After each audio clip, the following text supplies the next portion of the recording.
প্রিয় বন্ধুরা, প্রীতি, সালাম এবং শুভেচ্ছা নেবেন। সবকিছু ঠিক থাকলে এবছরের 12ই ফেব্রুয়ারি পৃথিবীর অন্যতম শ্রেষ্ঠ নির্বাচন অনুষ্ঠিত হবার কথা। এমনই শ্রেষ্ঠ একটা নির্বাচন যে আজকে জানুয়ারি মাসের 2 তারিখ যখন মনোনয়নপত্র সাবমিশন হয়ে গেছে, তখনও কিন্তু আমরা নিশ্চিত করে বলতে পারছি না যে 12ই ফেব্রুয়ারি নির্বাচন হবে কি না। বিশেষ করে এই যে বেগম খালেদা জিয়ার জানা যায় যে ভারতের বিদেশ মন্ত্রী এলেন, ডক্টর জয়শঙ্কর, তিনি কথা বলেছেন দুজন উপদেষ্টা, ডক্টর খলিল এবং ডক্টর আসিফ নজরুল তারেক রহমানের সাথে কথা বলেছেন। তারেক রহমানকে মোদিজির শোক বার্তা হস্তান্তর করেছেন এবং জামাতের আমির ডক্টর শফিকের সাথেও কথা বলেছেন এবং চারজনকেই তিনি একটি বার্তা দিয়েছেন যে বাংলাদেশে একটি ইনক্লুসিভ নির্বাচন হোক, এটা তারা চায়। এবং তারপরেই আমরা দেখলাম যে গতকাল জামাতের আমির ডক্টর শফিক তারেক রহমানের সাথে মিটিং করেছে।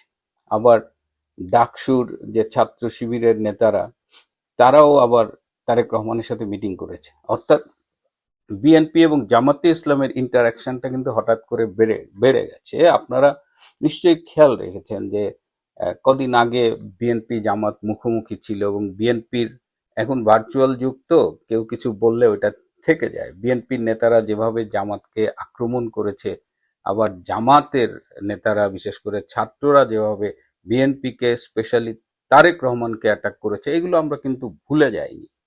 হ্যাঁ, যেমন এই যে চাঁদা ওঠে পল্টনে, ভাগ যায় লন্ডনে, এগুলো তো এই শিবিরের, এসব ছাত্রদেরই স্লোগান। আবার মুক্তিযুদ্ধে জামাতের ভূমিকা নিয়ে বিএনপির নেতারাই একাধিকবার কথা বলেছে এবং খুব রিসেন্টলি বলেছে। এই সব কিছু প্রিন্ট মিডিয়ায় আছে, ভার্চুয়াল সোশ্যাল মিডিয়ায় আছে। কিন্তু গতকাল থেকে দেখেন আবার এই জামাত বিএনপির মানে ক্লোজনেস আমরা অবজার্ভ করছি। কেন এরকম হচ্ছে?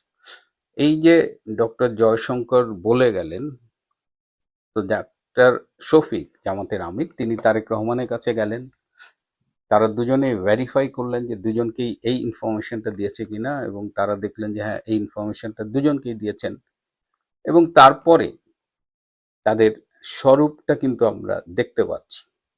আমরা সবসময় বলেছি যে যখন মাঠে আওয়ামী লীগ নেই, আওয়ামী লীগের মিত্ররা নেই, তখন জামাত বিএনপি দেখবেন যে তারা ভাগাভাগি করতেছে, মারামারি করতেছে, মুখোমুখি, এর ওর বদনাম করতেছে, সব করছে। কিন্তু যখনই মাঠে আওয়ামী লীগকে আমরা দেখতে পাই, তখনই কিন্তু সেই মুদ্রার এপিট ওপিট জামাত বিএনপি এক হয়ে যায়। এমনি রাজনীতি একটু জটিল, যেহেতু গুঞ্জন আছে যে ভারতের ক্লিয়ারেন্স নিয়ে তারেক রহমান বাংলাদেশে এসেছে। তো সারা জীবন যারা ভারতের বিরোধিতা করে রাজনীতি করলো, তাদের জন্মের পেছনে আইএসআইয়ের সমর্থন রয়েছে। সেই দলটি হঠাৎ করে ভারতের সমর্থন নিয়ে রাজনীতি করবে, ক্ষমতায় যাবে, এটা কিন্তু হিসাবটা একটু গোলমেলে মনে হয়। ভারত হয়তো কৌশলগত কারণে বিএনপিকে সমর্থন দিতে পারে, কিন্তু যখনই ইনক্লুসিভ নির্বাচনের বিষয় আসতেছে এবং আওয়ামী লীগকে যদি ফ্রি অ্যান্ড ফেয়ার ইলেকশনে অংশগ্রহণ করতে দেওয়া হয়, তাহলে জনগণ কাকে ভোট দেবে সেটা নিয়ে আওয়ামী লীগের শিবিরের টেনশন না থাকলেও জামাত বিএনপি শিবিরে কিন্তু একটা আতঙ্ক কাজ করছে। এবং যখনই এই আওয়ামী লীগ ইনক্লুসিভ ইলেকশনে আসতে পারে এরকম সম্ভাবনা তৈরি হয়, তখনই আমরা দেখি যে জামাত বিএনপির ঘনিষ্ঠতা বাড়ে। তো সেই সম্ভাবনাটা আবারও তৈরি হয়েছে। এটা ডক্টর জয়শঙ্কর বলে গেছেন, এটা কি শুধুমাত্র ভারতের কথা? এই ইনক্লুসিভ নির্বাচনের আকাঙ্ক্ষাটা কি কেবলমাত্র ভারতের? এই জায়গাটায় আমি অনেকবার বলার চেষ্টা করেছি যে কমনওয়েলথের মহাসচিব যে এসেছিলেন, তিনিও বলে গেছেন যে কমনওয়েলথ অ্যাসোসিয়েশনটা চায় যে বাংলাদেশে একটা ইনক্লুসিভ ইলেকশন হোক। আমি যে দেশটায় থাকি, আমাদের অস্ট্রেলিয়ান সরকার খুব ক্লিয়ারলি বলে দিয়েছে, বাংলাদেশ সরকারকেও জানিয়েছে যে বাংলাদেশে একটি ফ্রি, ফেয়ার এবং ইনক্লুসিভ নির্বাচন হবে, এবং এই কথার সপক্ষে আমার কাছে রিটেন ডকুমেন্ট আছে। এখন কথা হলো যে আমেরিকা কি চাইছে।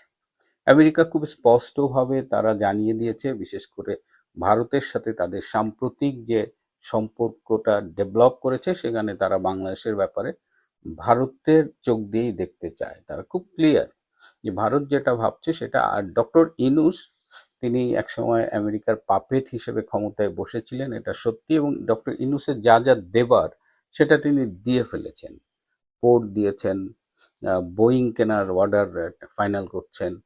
তারপরে বাংলাদেশে সেন্ট মার্টিন দ্বীপটা নিয়ে আমরা কথা বলছি, কিন্তু কেউ সোনাদিয়া দ্বীপের কথা বলছে